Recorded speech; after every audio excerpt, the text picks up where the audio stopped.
Olá, meu nome é Paulo Valim e nesse vídeo vamos continuar nosso assunto termoquímica. Eu tenho o meu sistema e nós já falamos que esse sistema ele pode perder ou receber calor, né? Que o calor que ele receber, o calor que ele doar, que é o calor de reação, que a gente chamou de entalpia quando realizado a pressão constante, certo? Então eu tenho aqui a entalpia. Então, a entalpia é uma variável de estado, assim como a pressão, a temperatura. Então, a entalpia, eu vou ter então o estado inicial e eu vou ter o estado final dessa entalpia. E nós falamos que com isso a gente pode calcular a variação dessa entalpia e fazer algumas previsões importantes sobre a quantidade de calor desprendido ou a quantidade de calor absorvido pelo nosso sistema. Então, a gente classifica as reações químicas se elas liberam ou absorvem energia. Se uma reação química, por exemplo, libera energia, nós chamamos de reações exotérmicas. Exotérmicas. É uma reação que libera energia. Como assim? Então vamos pôr no gráfico. Eu tenho aqui um gráfico da entalpia pelo tempo, o tempo que a reação vai acontecendo.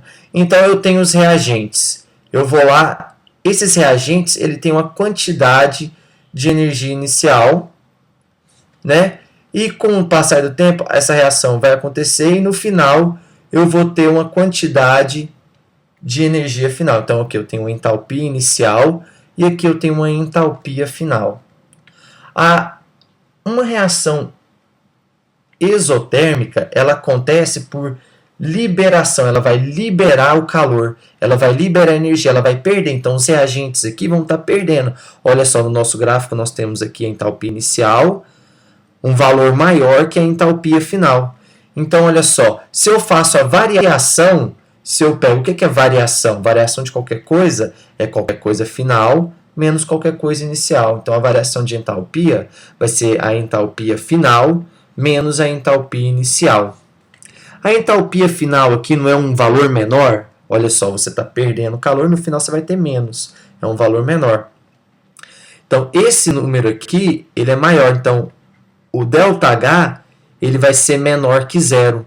Ele vai ser um valor negativo. Então, reações exotérmicas têm ΔH negativo. Tem ΔH negativo. Então, e como que eu represento? Então, eu posso representar dessa maneira. Vamos pegar um exemplo aqui, o carbono grafite. A gente fazendo a combustão desse carbono, reagindo com oxigênio gasoso, formando aqui o CO2, gasoso também. O ΔH dessa reação é de menos 394 kJ por mol. Olha só. O ΔH aqui, ele é negativo. Quer dizer, então, que essa reação ela é uma reação exotérmica. Ela acontece por liberação de calor. Então, a combustão do grafite, toda combustão vai ser exotérmica. Mas a combustão do grafite aqui, ó, ela libera calor. Olha só, o que é quilojoule? Joule é uma unidade de medida de energia. Quilo é 10 a terceira. Então, para não escrever 394 mil, eu escrevi quilo. Eu substituí o 10 a terceira pelo K. Por mol. Lembra que eu falei que calor de reação era extensivo, dependia da quantidade? Então, é por mol de carbono queimado. Se eu queimar 2 mols de grafite, o calor aqui liberado vai ser o dobro. Se eu queimar aí 1 caminhão de grafite, vai ser muito mais. Então é por mol, representa assim porque depende da quantidade, como nós falamos na nossa outra aula. Correto? Então, o ΔH, isso aqui é um jeito da gente representar, a gente vai falar isso com mais detalhes mais para frente, é um jeito da gente representar a nossa equação termoquímica. E como que eu sei esse valor aqui? Eu posso medir esse valor. Esse valor a gente mede, por exemplo, com um calorímetro. né? Um calorímetro é um sistema aqui isolado, então a reação acontece aqui dentro e a gente consegue ver a variação de temperatura. Se eu tenho a massa, a variação de temperatura, eu consigo calcular a quantidade de calor aqui que variou. Tá certo? Então esse é um jeito de representar. Eu ainda posso representar dessa maneira sim. Eu posso representar carbono grafite mais O2 gasoso, formando aqui o CO2 mais 394 kJ. Aqui, ó, o calor está do lado dos produtos, ou seja, você está formando calor, você está liberando calor, certo? Ou ainda você pode passar o calor para o lado de cá, fazer carbono grafite, reagindo com O2, menos, tá mais do lado de lá, passa para cá, menos 300, ou seja, vai perder o reagente perdendo essa quantidade de calor, certo? Esse aqui, então, são 3 jeitos de você representar uma reação exotérmica, sendo que essa maneira aqui é a mais comum, certo? Então, no gráfico, você vai ver sempre aqui, ó, o inicial sendo maior que o final. Os reagentes têm uma quantidade de energia maior do que os produtos. Então, para fazer aqui, está liberando. Então, o sistema está doando calor para o meio. Tem a sensação de quente.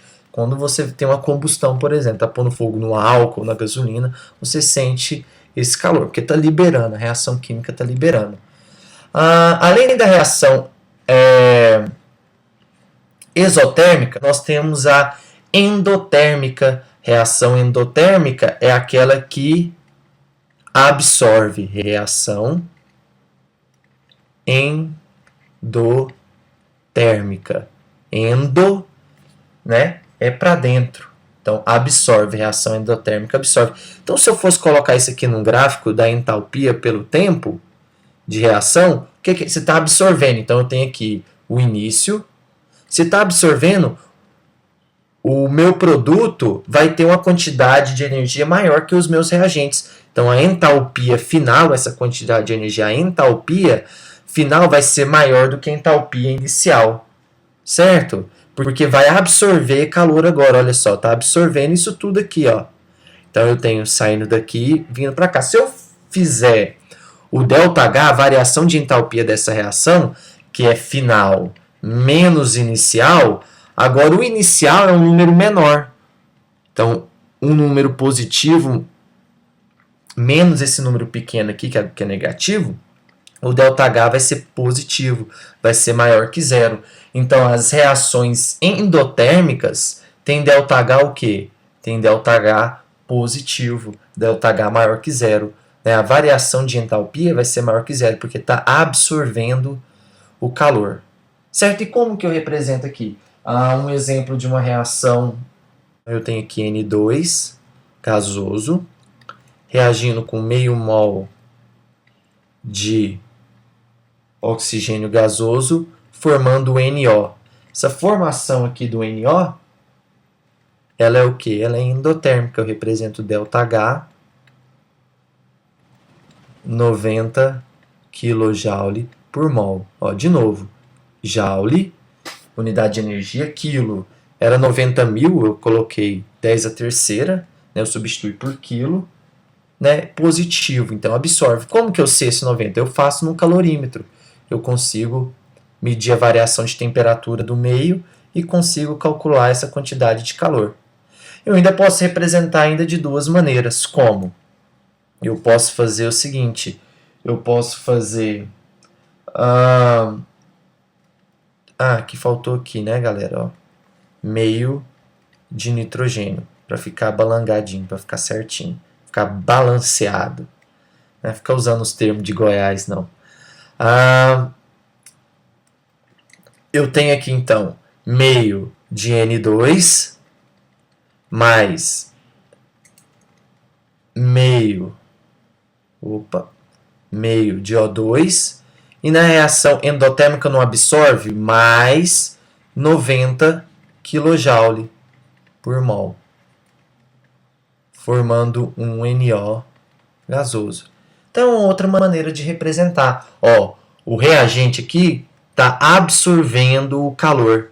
Então, o calor está sendo adicionado aos reagentes, ou seja, reação endotérmica, uma outra maneira de representar. Ou ainda eu posso passar para o lado de lá com sinal negativo, igual nós fizemos com a exotérmica, certo? Mas, de novo, essa primeira aqui é a maneira mais comum da gente ver. Então, nós temos aí reações endotérmicas e reações exotérmicas, certo? Agora aqui, isso aqui são reações químicas, eu mostrei.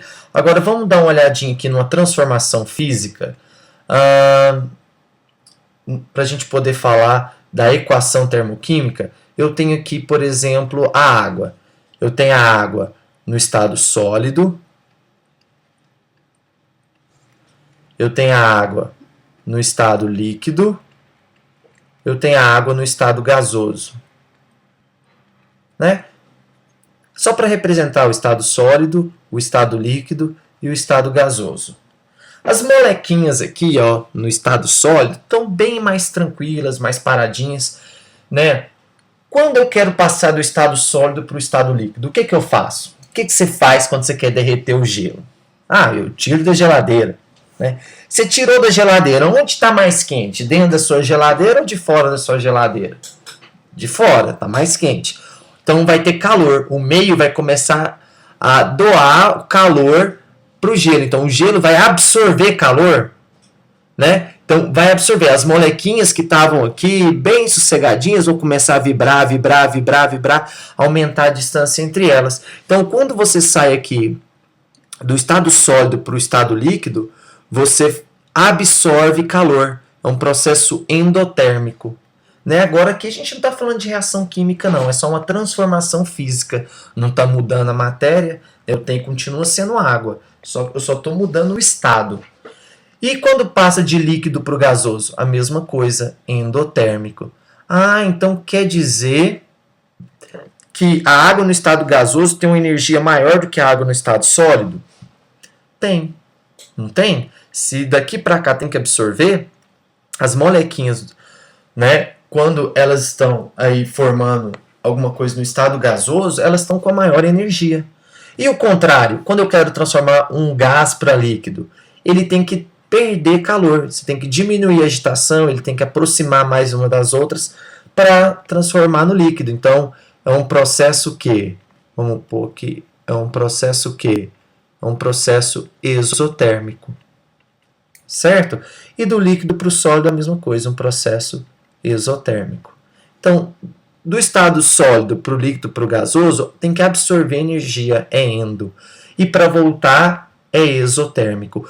Por isso, galera, que quando eu for fazer uma equação, o que é equação? É aquilo que representa a reação. Né? Então a reação está acontecendo, eu represento ela por letras e números. Então é equação. Na equação termoquímica, eu tenho que colocar o estado de agregação. Porque faz diferença agora, não faz? Se o nitrogênio aqui for sólido, a energia dele, inicial, vai ser diferente do que se for gasoso. Então, toda vez que eu fizer uma equação termoquímica, eu tenho que tomar muito cuidado no vestibular, segunda fase principalmente, colocar aqui, ó, sólido, líquido ou gasoso, lembrar de colocar o estado físico de cada uma das substâncias. Além do estado físico, colocar o ΔH, né? Porque a gente está falando de uma equação termoquímica. E no caso, também, quando a gente está falando de que o estado físico importa, a forma alotrópica também importa. Então, por exemplo, eu sei que o carbono ele pode ser encontrado na forma de grafite e pode ser encontrado na forma de diamante, por exemplo. Então eu tenho que especificar qual que é, porque vai ter diferença de energia. Se tem diferença de energia, pode variar o ΔH. Então, galera, fazendo a equação termoquímica, tanto exotérmica quanto endotérmica, não esqueçam do ΔH, não esqueçam do valor e não esqueça de colocar os estados físicos. Ok? E assim a gente termina essa aula. Não perca a próxima aula e o próximo vídeo. Um grande abraço, aqui foi Paulo Valim.